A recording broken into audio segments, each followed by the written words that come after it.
দিনাজপুরের বীরগঞ্জে বিআরটিসি বাস উল্টে হেলপার নিহত হয়েছেন। রোববার বিকেল 3:30টার দিকে বীরগঞ্জ চাকাই হাসপাতালের সামনে এ দুর্ঘটনা ঘটে।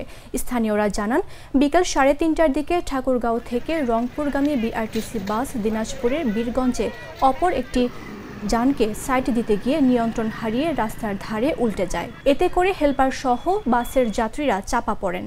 খবর পেয়ে ফায়ার সার্ভিসের কর্মীরা দ্রুত ঘটনাস্থলে পৌঁছে আহতদের উদ্ধার করে বীরগঞ্জ উপজেলা স্বাস্থ্য কমপ্লেক্সে নিয়ে যায়। সেখানে চিকিৎসক বাসের হেলপার সুকুমার মহন্তকে মৃত ঘোষণা করেন। এখন যানবাহন চলাচল স্বাভাবিক রয়েছে বলে জানান বীরগঞ্জ থানার ভারপ্রাপ্ত কর্মকর্তা আব্দুল গফুর।